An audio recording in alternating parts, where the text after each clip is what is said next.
Congressman Allred, thank you for being here with me today in Tyler. How does it feel to be back in East Texas? I'm happy to be here. I have a lot of friends from East Texas and from Tyler, particularly at Baylor. I feel like half of our football team was from East Texas. And so, I've really enjoyed being here. Folks have been incredibly kind. And this is your second day here in a row. Yeah. What are your plans for today?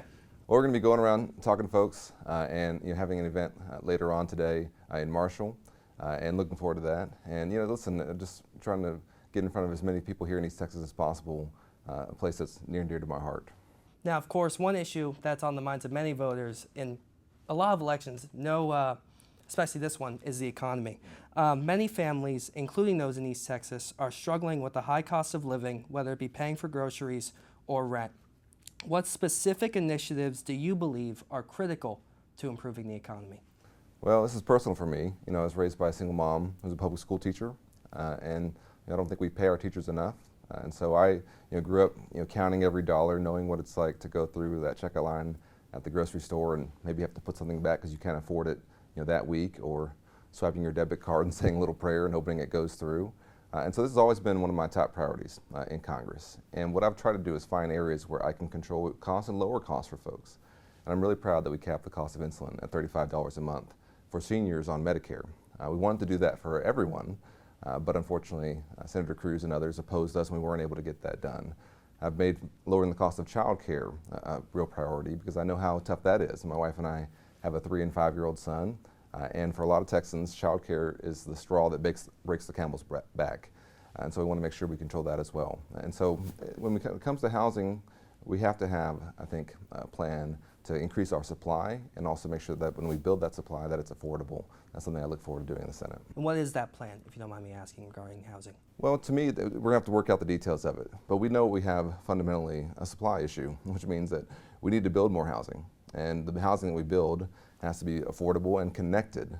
And we also have to try and keep folks in their homes. A lot of Texans are dealing with rising property taxes, and that's sometimes forcing folks out of homes that they've owned for some time. Maybe generational homes have been passed on.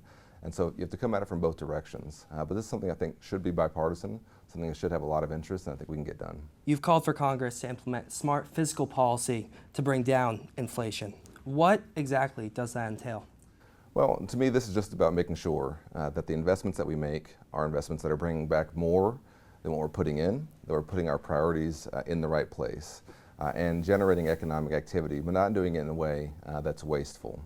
But it also means that we have to ask the folks who have done the best in this country that they have to sometimes dig in and pitch in a bit more. So to me, that has to come at it from both sides. I'm proud that we've made some really smart investments in our economy here in Texas. The infrastructure bill that I voted for and got passed through the Congress is bringing $35 billion to our state over 5 years. That's creating jobs. The CHIPS and Science Act that we passed, we just had an announcement last week, I think, that Texas Instruments is getting $1.6 billion from that, creating thousands of manufacturing jobs once those fabs are built. But in the meantime, also thousands of jobs in terms of folks working on building them. Those are smart investments that bring more into our economy than we put in. Now, one thing you touched on there that I want to talk about more is taxes. Now, many provisions of the Trump tax cuts that were finalized in 2017 are set to expire next year. If elected, do you believe those tax cuts should be extended, altered, lapsed? What are your thoughts? What I want to make sure is that we lower the tax burden on the middle class. To me, that's the heart of our economy in our country. It's also folks who are paying in so many ways into the system, and we have to make sure that that tax burden doesn't go up for them. We've had an explosion, though, of income inequality, of folks who are doing very well in the United States. That's great. I want them to do well. But I believe in the Buffett rule. Warren Buffett would tell you that he shouldn't pay a lower tax rate than his secretary. I think that's probably the right idea. And so we have to find a way to make sure that for those folks who have done the best in this economy, that we have built together, that they're also contributing back into that. And so that'll have to be something we work on, and it should be, and I hope can be, bipartisan. President Biden has called for increased taxes on individuals making over $400,000 a year. Is that something you agree with? Well, I think we'll have to look at exactly where the line has to be drawn. But to me, the important thing is that for middle-class families, that their tax burden is not increased, and that we also don't cut Medicare and Social Security. This is somewhere where I really differ from my opponent, Ted Cruz, who has consistently and spent really his entire career working to cut Social Security, working to hurt Medicare, even privatize it. He's called Social Security a Ponzi scheme. Well, I've met a lot of Texans who rely on these programs, and I won't allow those programs to go away. Now, another issue that's critical to a lot of voters, particularly here in Texas, is the border. I'm sure you've heard the statistic. Last December, there were roughly 250,000 encounters at the southern border, the highest ever recorded. Now, that number has since gone down, but where do you differ from the White House in terms of immigration policy? Sure. Well, listen, this is a personal for me. My family's from Brownsville. My grandfather was a customs officer in Brownsville. For folks who know where Brownsville is, at the very tip of Texas. It's where my mom and aunt were born and raised. I spent a lot of my childhood there. And to me, when I see these numbers, I think about the impact that has on our border communities, because they're the ones who bear that initial brunt of folks who are, whether it's their Catholic charities or their municipal resources that are going to be spent on dealing with these migrants. And so what I called for was much more urgency. And I've been critical of the Biden administration for what I thought was not a quick enough response to what was a burgeoning crisis. But now, the issue we face is that we've had a bipartisan effort to try and address specifically that crisis. And folks should really know this. There's a bipartisan bill in the United States Senate that was going to bring billions of dollars for border security exclusively, for more CBP personnel, meaning more Border Patrol officers, for more immigration judges, to more technology, changing the asylum standard itself, which would have really helped Texas more than any other state. I supported it. Ted Cruz opposed it. Not because he disagreed with the policy, but I think because he wanted to have the issue to run on in November. And that, to me, has to be so unacceptable to every Texan. You talk about asylum, and of course, those seeking asylum in this country often face years-long wait times. How would you go about reducing that? Well, that's what this bill was focused on. And folks should know this, that was the bill entirely right? Well, the approach was the right one, yes. And folks should know that's going to take 6, 7, 8, maybe 10 years for an asylum claim to be heard, because we have an enormous backlog now. But about 90% of the folks who are seeking asylum in the United States, often coming through Texas, are going to be rejected. And so what we're trying to do there was raise that asylum standard so that more would be rejected initially, but then also to hire more immigration judges and administrative personnel to deal with the backlog to make sure we can get these things processed more quickly. And then also more Border Patrol agents and technology to help deal and catch with the folks who are coming. And so this was a common sense bipartisan bill, and it's one that would have helped Texas more than any other state. And I supported it, and Ted Cruz opposed it. He said 12 years to help us secure the border, and he's done nothing. When I'm in the Senate, I will. You've also called for physical barriers at parts of the border where you feel experts say it's necessary. I just want to clarify that doesn't include a wall along the entire southern border. To me, these distinctions are not, this is not serious policy. What we're talking about here is that in certain areas, it is helpful, both for the Border Patrol and for the migrants themselves, for us to have them funneled in many ways to a port of entry where they can be processed. It's much safer. It's safer for the landowners. But what I've always opposed is a symbol or using this as a term to try and attack someone else or try and say that that we are afraid or that we are somehow being invaded. That's not the truth. But the truth is that along our southern border, we have hundreds of miles of physical barriers that I've voted for and that I've funded, and I think in many areas that's the right thing to do. But what we can never be and what we can never become as the United States is a country that turns our back on our fundamental promise. And that to me has to be that we're a nation of immigrants, but we're also a nation of laws. Those laws have to be enforced. I just want to clarify, so yes or no, should there be a wall along the entire southern border? I've never supported the idea that we should have a wall from sea to shining sea. That doesn't make any sense. We have areas where you couldn't even put one if you tried to. And so that doesn't make any sense. But there are areas, particularly high traffic areas, and that's where I've said, and we have, physical barriers, and that's the right thing to do in those places. Now, let's talk about religion and education. And they combined recently in Louisiana, our neighboring state, following the passing of a law that mandates the 10 Commandments be placed in every classroom. That goes into effect next year. What role, if any, should religion play in public education in Texas? Well, listen, I'm a person of deep faith. I went to Baylor, and I believe that my faith has made me a better public servant. And it's something that I carry with me every single day. But I also want to make sure that as I am informed by my faith, that I'm not enforcing that on someone else. And that's the balance that we have to strike in the United States. That's the balance that our Constitution calls for, is a separation between church and state for folks who maybe have a different belief or also just want to have these values that they impart on their own in their own family. And to me, when you want to talk about supporting families, you want to talk about supporting public schools, It has to be a welcoming environment in which folks can come in, learn, grow, be exposed to everything, form their own opinions, and be ready for the world. And we cannot do that by enforcing one view or another on our kids. And so to me, we have to strike that balance. Our values can be informed by our faith, but we can't use those and we can't enforce it in a way that makes other people feel like they may not be welcome. You mentioned earlier wanting to raise teacher salaries. What are some other initiatives you'd like to see done in education? Well, it's just true that the most important factor in the improvement of a student is the quality of their teacher. And so you have to pay your teachers well, and you have to recruit and retain the best teachers. And everybody out there can close their eyes right now and think of their favorite teacher. And you can think of what he or she did to make that subject come alive for you. And you know what that teacher did was probably something that made even a subject that you weren't interested in be something that you still remember to this day. I know that the Spanish Armada came in 1588 because of my history teacher in high school, Mr. Hearn, who was jumping on the desk yelling about it. And I still remember that. And so that is a really critical thing. But when our kids walk into our schools, I want them to walk into schools that they know that we have invested in together, that we are invested in them, where the facilities are there, where access to the internet certainly is there, where they have the technology that they need. These are all critical components to building a holistic approach to giving our kids a shot. So me and you can relate in that we've had teachers that have jumped on desks during class. It's always something, isn't it? Now, I also want to talk about oil and gas. Of course, thousands of people in the state are employed in that industry. What should the balance be between keeping in place current oil and gas industry practices and creating more renewable energy jobs here in Texas?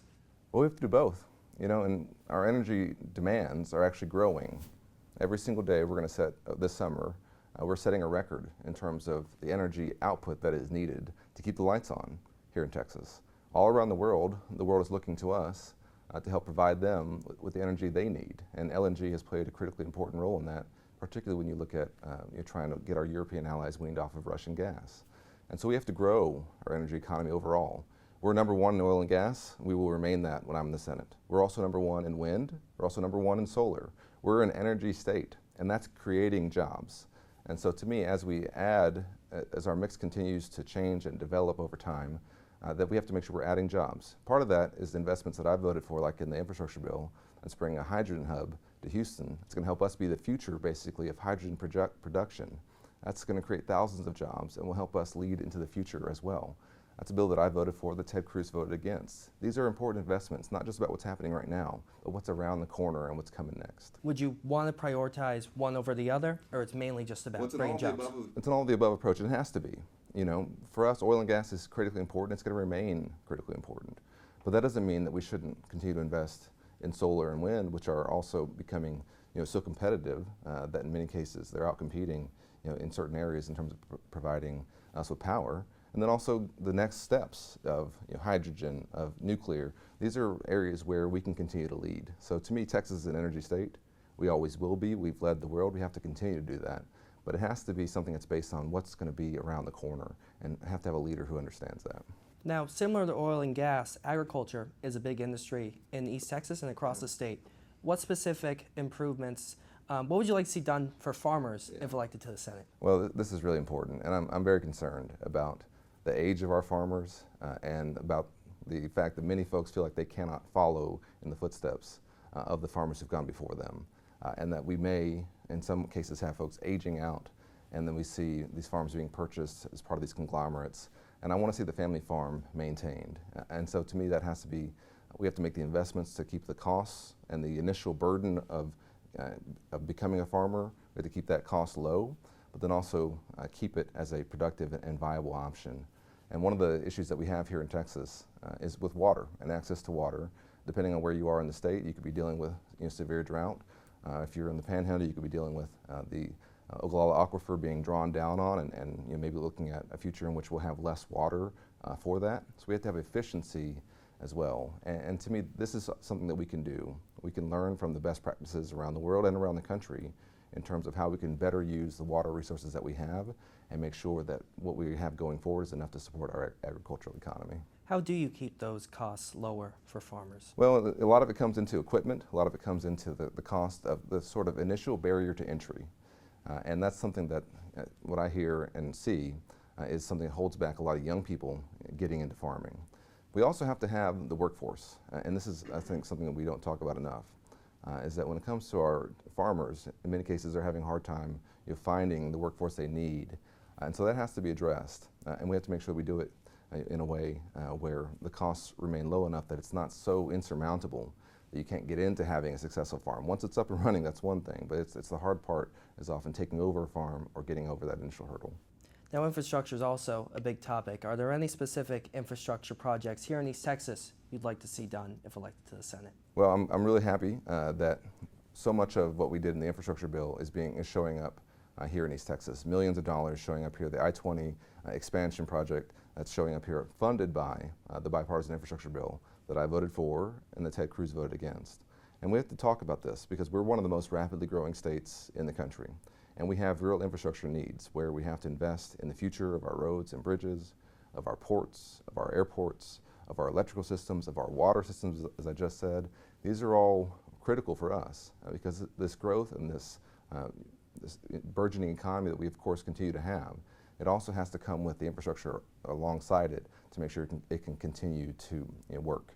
And so these are important investments for East Texas that I'm proud that we've brought here, and we have to continue on. Now, I do want to talk a bit about your campaign. Now, there has been criticism that your campaign has focused too much on Texas's urban areas, Dallas, Houston, San Antonio, the major metro areas. Congressman O'Rourke, who was in your position 6 years ago, visited all 254 counties in Texas.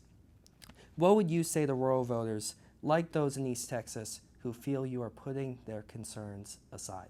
Well, first of all, I think it's just not true because number one, we've shown up, but number two, we have real policies that I know will be better for our rural economy, for our rural folks, than what I see from Senator Cruz. And to me, this is something folks really have to look at, is the records of the candidates. This is about who's going to serve us for the next 6 years.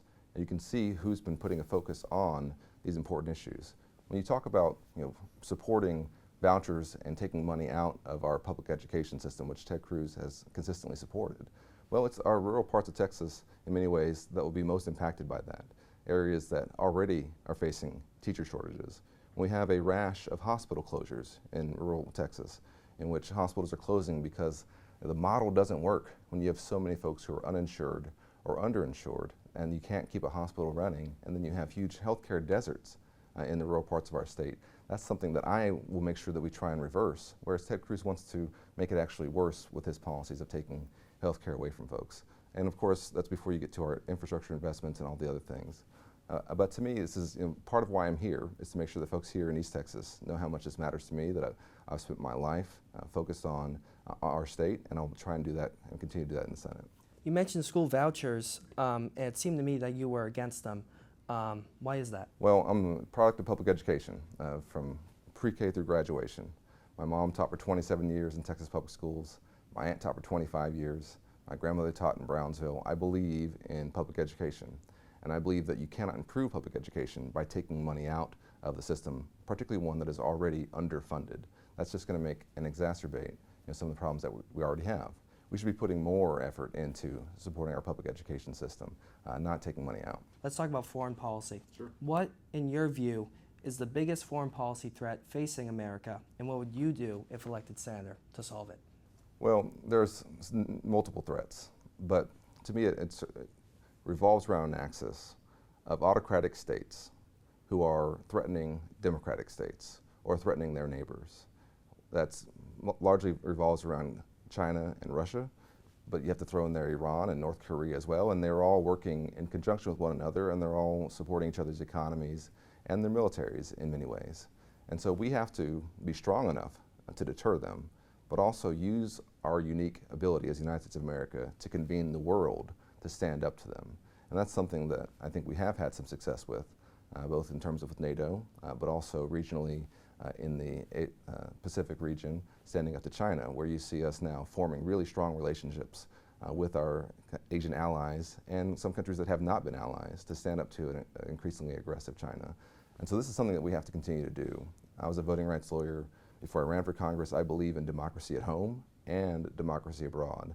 And so we have to stand up to these autocrats because they're feeling empowered at this moment. And we have to make sure that they cannot go any further than they've already gone. Last thing here, you've spent a lot of the campaign citing Senator Ted Cruz as a threat, even referring to him as an extremist. How much does it matter to you that people making that decision in November who go to the polls are voting for you or voting against you? How much does that decision matter? Well, listen, Voting against Ted Cruz, that's a better way to phrase it. Yeah, well, listen, I'm the most bipartisan Texan in Congress. I've shown that over 6 years in the Congress. I've been awarded that, and I'm proud of that. I pursued that because that's the way we get things done. Ted Cruz is unique in that he's been one of the most extreme senators in our history. He's been one of those extreme senators that we've ever seen. He spent his 12 years, in many ways, pitting us as Texans against each other.